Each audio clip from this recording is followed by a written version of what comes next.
Welcome back to our channel. दोस्तों मेरा नाम अली हैदर है। मेरा नाम अली मोहम्मद। तो दोस्तों आज की वीडियो है Pakistan once almost became a super power then this happened. भाई मतलब एक बार हम भी सुपर पावर बनने जा रहे थे, पता नहीं फिर क्या हुआ, ये आज रीज़न पता चलेगा। प्ले करें।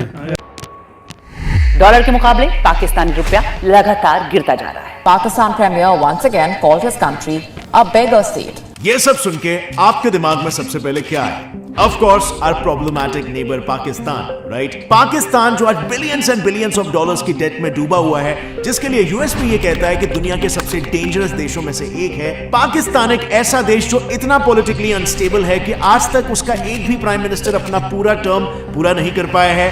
एंड गरीबी यहाँ इतनी है कि पाकिस्तान के प्रधानमंत्री खुद ये कहते हैं कि जब भी हम किसी कंट्री से बात करने जाते हैं वो ये समझते हैं कि हम यहाँ पर भीख मांगने आ रहे हैं। और हम आज 75 साल बाद आज कशकोर लेके फिर रहे हैं। वेल फ्रेंड्स, ये पाकिस्तान की आज की स्थिति है जो देखकर बुरा तो लगता है क्योंकि हमें अपने भाई जैसा ही फील होता है। हमारे बिछड़े हुए भाई है जो इस सिचुएशन में आ धमके हैं। लेकिन डू यू नो, एक टाइम ऐसा भी था जब यही देश सुपर पावर बनने की दौड़ में था। Yes, you heard that right. In fact, US, central Asia, Arab countries ये सब पाकिस्तान को सुपर पावर बनाने में उसका साथ दे रहे थे। कोऑपरेशन इतना हाई था। वेल, आप में से बहुत ही कम लोगों को पाकिस्तान के इस दौर के बारे में पता भी होगा। सुपर पावर बनने का सपना पाकिस्तान आजाद होते ही देखने लगा था, क्योंकि उसके लिए उसका सबसे बड़ा हथियार था रिलीजन। आजाद होते ही पाकिस्तान इस्लामिस्तान बनने के सपने देखने लगा था। बेसिकली प्लान बिल्कुल सिंपल था, दुनिया के सारे मुस्लिम देशों को एक एक करके इस्लामिस्तान बनाना और इन इस्लामिस्तानों का सुल्तान होता पाकिस्तान खुद। ये बात ज्यादा लोगों को पता नहीं है, लेकिन 1947 में इंडिपेंडेंस के जस्ट बाद पाकिस्तान के टॉप रैंकिंग लीडर खालिद उज़्ज़मान ने पूरे मिडिल ईस्ट का दौरा भी किया इस्लामिस्तान के इस आइडिया का प्रचार करने के लिए। हालांकि एक ऐसा दौर था जहां पर मिडिल ईस्टर्न कंट्रीज अपने ही डोमेस्टिक इश्यूज में फंसे हुई थी और इसीलिए बात आगे नहीं बढ़ी। बट पाकिस्तान ने सो कॉल्ड इस्लामिक लीडर बनने का प्रयास फिर भी जारी रखा। इस प्रयास में सबसे पहले तो उसने Organisation of Islamic Countries OIC की नींव की स्थापना की। ये वो ऑर्गेनाइजेशन है जो आज के तारीख में भी दुनिया की सबसे बड़ी और इन्फ्लुएंशियल कलेक्टिव है इस्लामिक कंट्रीज की। OIC के बाद पाकिस्तान का दूसरा सबसे बड़ा मूव था न्यूक्लियर वेपन्स पर अपना कब्जा जमाना। If we want to make advances in nuclear technology, Pakistan nuclear weapon को लेकर इतना उतावला था कि एक बार उनके प्राइम मिनिस्टर जुल्फिकार अली भुट्टो ने तो यह भी कह दिया था कि क्रिश्चियंस, जूस और हिंदूस ये तीनों सिविलाइजेशन के पास अपने अपने न्यूक्लियर वेपन्स आ गए। ऑब्वियसली इंसिनुएटिंग कि सारे सिविलाइजेशंस आगे बढ़ रहे हैं पर सिर्फ एक इस्लामिक सिविलाइजेशन के पास अपनी न्यूक्लियर कैपेबिलिटी नहीं है। पर पाकिस्तान अपने इस मुहिम में तभी सक्सेसफुल हो पाता जब दूसरे कंट्रीज उसके इन्फ्लुएंस में आ जाते। और फिर क्या था, पाकिस्तान ने अपने आप को छोटे मुस्लिम देशों का सेल्फ प्रोक्लेम सेवियर बना दिया। एंड इसीलिए तो इंडोनेशिया जैसे देश के इंडिपेंडेंस में पाकिस्तान का बहुत बड़ा हाथ था। और फ्रेंड्स, वैसे मैं ये तब की बात कर रहा हूं जब पाकिस्तान खुद भी एक इंडिपेंडेंट देश नहीं था। ऑल इंडिया मुस्लिम लीग के लीडर जिन्ना ने ब्रिटिश आर्मी में मुस्लिम सोल्जर्स को इंडोनेशिया जाकर अपने मुस्लिम ब्रदर्स को इंडिपेंडेंस दिलाने के लिए परसुएड किया। And you won't believe, but 600 से 800 मुस्लिम सोल्जर्स जिन्ना की बात मानकर ब्रिटिश आर्मी को धोखा देकर इंडोनेशिया चले गए आजादी की जंग में उसका साथ देने। अब इंडिपेंडेंट होने के बाद भी पाकिस्तान ने सोल्जर्स इंडोनेशिया भेजने का सिलसिला जारी रखा। एंड जब फाइनली इंडोनेशिया इंडिपेंडेंट हुआ तब पाकिस्तान ने देश भर में पब्लिक हॉलिडे को डिक्लेयर कर दिया। ऐसा इतिहास में लिटरली पहली बार हो रहा था कि एक देश की आजादी का जश्न कोई और देश मना रहा था। बट पाकिस्तान यहां पर भी नहीं रहा। पाकिस्तान ने तो Libya, Tunisia, Morocco, Algeria, Somalia, Eritrea जैसे दूसरे छोटे मुस्लिम देशों की इंडिपेंडेंस की भी बात UNSC में उठाई। लेकिन वो कहावत है ना, हाथी के दिखाने के दांत अलग और खाने के दांत कुछ अलग। बस पाकिस्तान का भी केस कुछ ऐसा ही था, क्योंकि पाकिस्तान का रिलीजियस सुप्रीमेसी पाने का असली डर्टी गेम तो कहीं और ही चल रहा था। It was in central Asia.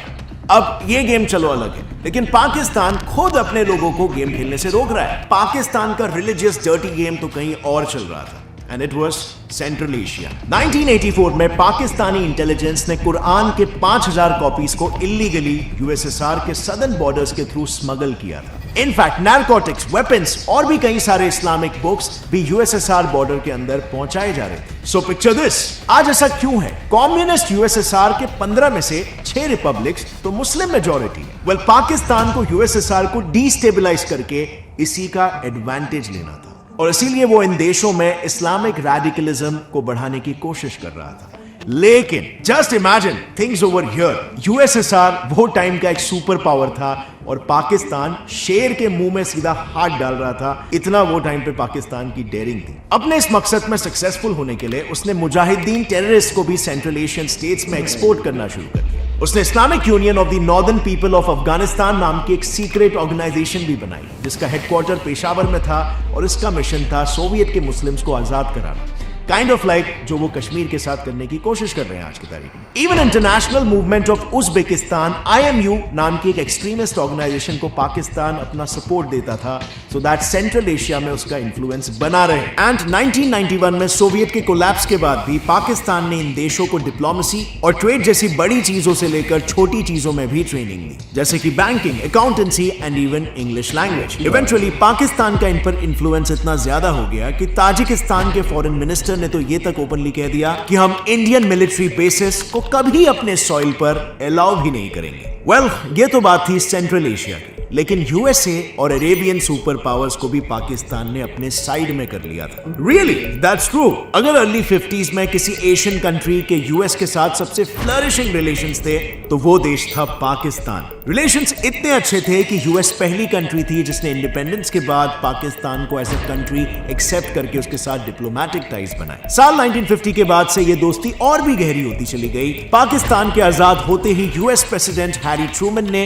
Pakistani PM Liaquat Ali Khan को यूएसए बुलाया। इस मुलाकात के दौरान ट्रूमैन ने खान से पाकिस्तान में CIA बेस बनाने की मांग की, जिसे खान ने टाल दिया। लेकिन यह मुलाकात पाकिस्तान के लिए काफी ज्यादा फायदेमंद साबित हुई, क्योंकि यूएसए और पाकिस्तान ने mutual defence assistance agreement sign किया, जिसके तहत कई पाकिस्तानी सोल्जर्स को यूएसए ट्रेन करने वाला था और यूएसए ने military assistance advisory group MAG को रावलपिंडी में एस्टैब्लिश कर दिया। और इस मुलाकात के बाद अगले 4 सालों तक कई टॉप पाकिस्तानी ऑफिशियल्स यूएसए गए और हेवी यूएस एड्स पाकिस्तान को मिलते रहे। पाकिस्तान ने तो यूएस आर्मी को अपना पेशावर एयर स्टेशन लीज पर भी दे दिया ताकि वो वहां से रशिया पर नजर रख सके। इस दोस्ती से खुश होकर 1960s में यूएसए ने पाकिस्तानी पीएम आयूब खान को बुलाकर उनका कुछ ऐसा बहुत ही शानदार स्वागत किया।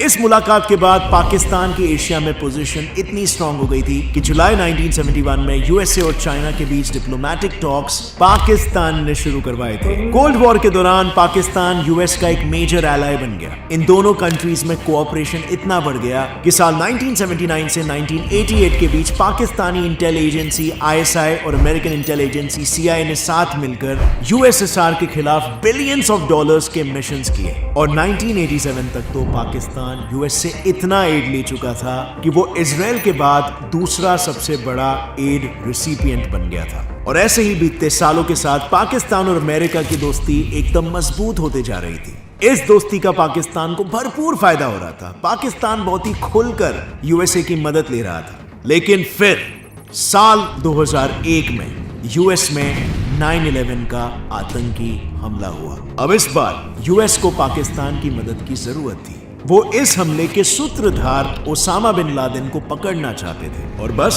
अपने दोस्त की मदद करने में पाकिस्तान जुट गया। शुरू में पाकिस्तान ने तालिबान और अलकायदा के मेंबर्स के साथ बात करके ओसामा को हैंडओवर करने की डील करने की कोशिश की, लेकिन इस नेगोशिएशन के फेल होने के बाद पाकिस्तान ने अपने सारे एयर बेसेस को यूएस फोर्सेस के लिए ओपन कर दिया ताकि वो अलकायदा पर हमला कर सके। इस इतनी बड़ी मदद के बदले यूएस ने पाकिस्तान पर लगाए सारे पुराने सैंक्शंस हटा दिए और 2003 में तो इस मदद के बदले यूएसए ने पाकिस्तान को दिए लोन्स में से $1 बिलियन ऐसे ही माफ कर दिए। But Pakistan didn't stop there, क्योंकि मिडिल ईस्ट रीजन में भी पाकिस्तान की बहुत अच्छी पकड़ थी, या यूं भी कहा जा सकता है कि पूरा रीजन पाकिस्तान के स्ट्रॉन्ग इन्फ्लुएंस में था। इस पूरे मिडिल ईस्ट में एक एक कंट्री का पाकिस्तान मदद कर रहा था। जैसे कि यूएई 1968 में आजादी के तुरंत बाद यूएई के राजा ने पाकिस्तान से उनके आर्मी को ट्रेनिंग देने की मदद मांगी, जिसके बाद अगले कुछ सालों तक पाकिस्तानी सोल्जर्स ने यूएई आर्मी को कमांड किया और यूएई आर्मर ट्रेनिंग स्कूल में ट्रेन किया। इनफैक्ट पाकिस्तान के एयर कमोडोर सादरुद्दीन यूएई एयरफोर्स के पहले एयर स्टाफ चीफ बने। अगले 10 सालों तक पाकिस्तान यूएई का स्मॉल आर्म्स सप्लायर रहा और यूएई की तरह ही सऊदी अरेबिया में भी पाकिस्तान का इंपॉर्टेंट रोल रहा। सऊदी के रॉयल एयरफोर्स को खड़ा करने में पाकिस्तान का सबसे बड़ा हाथ था, इतना बड़ा कि सऊदी को अपना पहला जेट पाकिस्तानी सपोर्ट की वजह से मिला था। इनके सऊदी के साथ इतने अच्छे रिलेशंस हो गए थे कि 1998 न्यूक्लियर टेस्ट के वर्ल्ड सैंक्शंस के बाद सऊदी ने पाकिस्तान को डेली के 50,000 बैरल ऑयल फ्री सप्लाई किए। इन कंट्रीज के अलावा कुवैत, कतार और बहरीन की मिलिट्री एस्टैब्लिश करने में भी पाकिस्तान का मेजर रोल था। एंड माइंड यू 1970s के अरब वॉर में भी पाकिस्तानी फोर्सेस का मेजर इन्वॉल्वमेंट था और इस वॉर में कहीं किसी कंट्री के लिए उनके सोल्जर्स टैंक चला रहे थे तो कहीं पर फाइटर जेट्स उड़ा रहे थे। And not just Arab war, middle east countries के बायलैटरल वॉर जैसे कि इराक कुवैत वॉर में भी पाकिस्तानी सोल्जर्स ने कुवैती टैंक बटालियन को चलाया था। Now friends, I totally agree and I know आपके लिए ये सारी चीजें न्यू रहेगी, बिकॉज आई एश्योर यू आप में से बहुत ही कम लोग जानते रहोगे कि पाकिस्तान इस लेवल पर जियोपॉलिटिकल इन्फ्लुएंस होल्ड कर रहा था एक टाइम पे। बट अब आता है मेजर सवाल कि पाकिस्तान के जब सारे तारे चमक रहे थे तो आखिर ऐसा क्या हुआ कि वो इतनी बुरी तरीके से फेल हो गया। वेल फ्रेंड्स, बात ये है ना, इतना अच्छा इन्फ्लुएंस होने के बावजूद भी पाकिस्तान इस इन्फ्लुएंस को बिल्कुल भी लेवरेज नहीं कर पाया। यूएसए, जो कि पाकिस्तान का सबसे बड़ा सपोर्टर हुआ करता था, उसने उसके साथ इतने अच्छे रिलेशंस को खुद डिस्ट्रॉय करके अपने पतन की शुरुआत कर दी। और ये शुरू हुआ 2008 में तालिबान और अल-कायदा के साथ अच्छे रिलेशंस मेंटेन करने की होड़ में पाकिस्तान ने इंपॉर्टेंट यूएस मिलिट्री ऑपरेशंस को लीक करना शुरू कर दिया, जिसके रिटेलिएशन में अमेरिकन आर्मी ने 12 पाकिस्तानी सोल्जर्स और 8 तालिबानी सोल्जर्स को एयर स्ट्राइक में मार गिराया। अब अमेरिका के लिए ये एक विश्वासघात की तरह था, एक उस देश से जिसके टुकड़ों पर ही तो वो पल रहा था। लेकिन 2011 में तो पाकिस्तान ने सारी हदें पार कर दी, क्योंकि उन्होंने 9/11 के मास्टरमाइंड बिन लादेन को अपने ही देश में छुपा कर रखा था, जिसे यूएस हर जगह ढूंढ रहा था। इस इंसिडेंट के बाद पाकिस्तान और यूएस के रिलेशंस काफी खराब होते गए। इन इतने अच्छे रिलेशंस को मेंटेन करने की जगह पाकिस्तान बस कश्मीर में इंसर्जेंसीज और टेररिस्ट अटैक्स करवाने में लगा रहा, जिसके लिए उसने बायलैटरल रिलेशंस को इंपॉर्टेंस देने की जगह पर टेरर ऑर्गेनाइजेशंस को इंपॉर्टेंस दिया। सऊदी रिलेशंस में भी पाकिस्तान ने अपना यही स्टैंड अपनाया। येमेन वॉर के दौरान जब सऊदी को उसकी जरूरत थी तब उसने हाथ खड़े कर दिए, लेकिन वही बात जब इंडिया में रेडिकलाइजेशन फैलाने की हो तब पाकिस्तान पीछे नहीं हटा। इसी वजह से अब सऊदी भी स्पेसिफिकली कश्मीर इशू पर पाकिस्तान के लगातार मदद मांगने के बावजूद भी पीछे हट रहा है। पाकिस्तान को 2004 से अकेले यूएस से ही इतनी फॉरेन एड्स हासिल होने के बावजूद भी उनका जीडीपी लगातार 10 साल तक गिरता रहा। बट वहीं टेररिज्म 2004 से एक्सपोनेंशियली ग्रो हो रहा है। और इसीलिए फ्रेंड्स, आज के तारीख में हालत कुछ ऐसी हो गई है कि कल तक जो कंट्री सुपर पावर बनने के ख्वाब बुन रही थी, आज उसकी हालत ये हो गई है कि वो 3 टुकड़ों में बंटने की कगार पर आ गई है। पाकिस्तान ने जो फंडिंग्स एक्सट्रीमिस्ट और टेरर ऑर्गेनाइजेशंस को फंड करने के लिए लगाए, वही फंडिंग्स को अगर उसने इकोनॉमिक डेवलपमेंट में खर्च किया होता तो आज पाकिस्तान की हालत डेफिनेटली कुछ अलग होती। लेकिन फ्रेंड्स, आज मामला तो ये हो गया है कि पाकिस्तान 3 टुकड़ों में बंट सकता है, और इसके बारे में मैंने एक वीडियो ऑलरेडी बनाया है, जिसे आप यहां पर क्लिक करके देख सकते हो। बहुत ही इंटरेस्टिंग पर्सपेक्टिव से आपको समझ में आएगा कि पाकिस्तान में क्या क्या इंटरनल प्रॉब्लम्स चल रहे हैं। और अगर आपको इस वीडियो से कुछ भी नया सीखने मिला, एक लाइक जरूर ठोकना। Gets it by fact channel को अभी सब्सक्राइब कर लो और बेल नोटिफिकेशन दबाओ, ताकि आगे आने वाली ऐसे इंटरेस्टिंग और नॉलेजेबल वीडियोस आप कभी भी मिस ना कर सको। Stay curious friends, keep learning and keep growing. जय हिंद। ये तो बड़ी कड़वी सच्चाई है, आज हमें पता चली। हमें तो मेजर साहब, जो मेजर गौरवारिया और इंडिया के जो बड़े बड़े यूट्यूबर्स होते थे या जिनको पता होता था, वो तो हमें इस तरह बातें बता देते जैसे हमारे मुल्क की कोई वैल्यू ही नहीं थी। आज इस भाई ने हमें सच्चाई बताई कि क्या हम थे भाई शुरू में, मतलब शुरू से ही हमारा भाई बड़ा सपना था, ख्वाब था कि हम लीड करेंगे भाई मुस्लिम उम्मा को, जो कि आज भी हमारे यहाँ पॉलिटिशियंस कहते हैं कि पाकिस्तान ही वो कंट्री है जो सारे मुसलमान जो ममालिक हैं उनको जोड़ सकता है और लीड कर सकता है।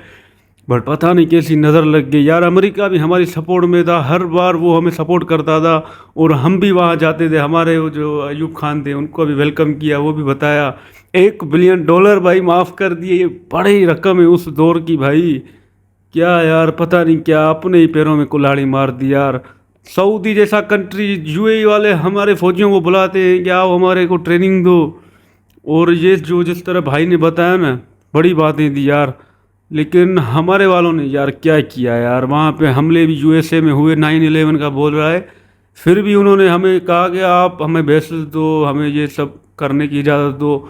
उनकी आर्मी हमारे यहाँ आई भी, और हमारे वालों ने उनको धोखा कैसे दिया, उनको बोले आओ चेक करो, और बंदा अपने आप ही छुपाया हुआ था, उनको इसलिए मतलब उल्लू बनाया अमेरिका वालों को। बाद में पता चला कि उसामा इनके पास है यार।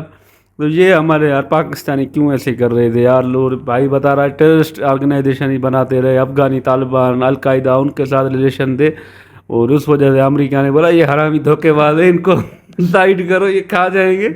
पर क्या करें यार, पाकिस्तानियों अगर उस वक्त हमारे बड़े जनरल कर्नल सुधर जाते, सीधे काम करते, आज हमारा मुल्क ये कर्जों में ना होता यार। इंडिया भी हमारी तारीफ करता है यार। क्या हो गया। सही बात है यार। आज मुझे तो बड़ी खुशी हुई जब ये बातें बता रहा था ना, तो हम तो बड़े लीडर थे भाई उस वक्त में, उस दौर में तो सबको हमारी जिसको मदद चाहिए हम भाई वहाँ पहुँच जाते हैं। और एक अमेरिका से ट्रेनिंग लेकर पहुँचे थे, और हम यहाँ सबको ट्रेनिंग दे रहे हैं, सऊदीया के फौजियों को सबको हम ट्रेनिंग दे रहे हैं यार। बड़ा खुशी हुई आज मुझे, ये तो हमारे लिए बड़ा फ़ख्र की बात है। पर थोड़ी बहुत बातें हैं जो हमें बड़ी बुरी लगी। आज ये बातें हमें पता चली तो हम तो भाई शौक हो गए, ऐसी बातें। बाकी जो हम पॉजिटिव बातें थी ना, वो तो हमें बड़ी खुशी हुई। सारे बड़े बड़े काम हम पाकिस्तानी करते थे यार, बड़ा अच्छा लग रहा है। इंडोनेशिया को सारे बड़े बड़े मुल्कों को मिला रहे हैं, हम इस्लामी मुल्क को लीड करेंगे। सुनो ना, पाकिस्तान तो बड़ी, हमने देखा वीडियो, बहुत अच्छी लगी मुझे। खास करे पूरी दुनिया में पूरे उम्मत मुस्लिमा को ही ना, पूरा पाकिस्तान है ना जोड़ कर रखा था, मगर कुछ गलतियों की वजह से हम पीछे हो गए। बाकी हमने तो जितने भी वीडियो देखे तो सारे अगर बुराई करते, पाकिस्तान भीख मंगा ये वो। आज तो हमने देखा तो हमारा पाकिस्तान तो भाई सुपर पावर बन गया। कुछ गलतियों की वजह से भाई पीछे रह गया। वो तालिबान को हमने सपोर्ट की ना, उस वजह से थोड़ा पीछे रह गया। अमेरिका वाले भी फ्रेंडशिप नहीं रहे, चाइना वालों को भी हमने मिलाया। ये बड़ी बात है ना हमारे लिए। ये पाकिस्तानियों की ये जोश है भाई। आज भी देखो ना, हम चाहे तो कुछ भी कर सकते हैं भाई। हम गिरे हुए नहीं हो भाई, नहीं अभी करेंगे इंशाल्लाह। हम तो उठेंगे, फिर बैक करेंगे। काम इंडिया कर रहा है भाई, इंडिया तो करे, पहले तो हम उस्ताद है ना सबके, किंग तो हम है भाई। पाकिस्तानी एकदम बढ़िया सा लगा ये वीडियो था तो हम सुपर पावर बनने के लायक थे ना। अब जो वक्त गुजर गया है, अब तो दोहरा नहीं सकते, क्योंकि आज जो हमारे ऐसे काम हो गए हैं ना, जिनकी वजह से जो है ना हम पीछे हट गए हैं, हट रहे हैं पीछे। हम खुद जो है ना, देखो ना कि आपको मैं किसी जगह पे लेके चलूं, फिर जो है ना वहाँ पे पहुँचने से पहले ही मैं पीछे हट जाऊँ, आपको पता भी ना चले, तो फिर तो मैं खुद ही गलत कर रहा हूँ ना। अगर मैं आपके साथ ही है ना चलूँगा तो फिर मेरे लिए फ़ायदा होगा। अब जो है ना हमें आगे बढ़ने के लिए तो मेरे ख्याल से यार 50-60 साल या 100 साल भी लग सकता है, क्योंकि हम इतना पीछे हट गए हैं। हमारी सियासत ही ख़राब हो गई है। जो हुक्मरान हमारे है ना, सियासतदान, उन लोगों का ही पता हमें नहीं चल रहा है कि वो कैसे सियासत कर रहे हैं, कौन सी सियासत कर रहे हैं, जिसकी वजह से मुल्क जो है ना तोड़ने के रास्ते पे चल पड़ा है। अब तो हमारे अंदरूनी मुल्क में जो है ना ऐसे हालात हो गए कि हम खुद जो है ना वो कह रहे हैं कि हमें सूबा अलग चाहिए, हमें सूबा अलग चाहिए। कोई बलोच कह रहे हैं, कभी कोई पश्तूनख्वा वाले बोल रहे हैं, कभी पंजाब वाले बोल रहे हैं। तो ये यार हमारे लिए नुकसानकार बातें हैं, क्योंकि ऐसी वजूहत की वजह से जो है ना हम दुनिया के लेवल पे ना पीछे हट रहे हैं। जब हम खुद एक हो जाएंगे ना, तब दुनिया की कोई भी ताकत हमें रोक ना सकेगी।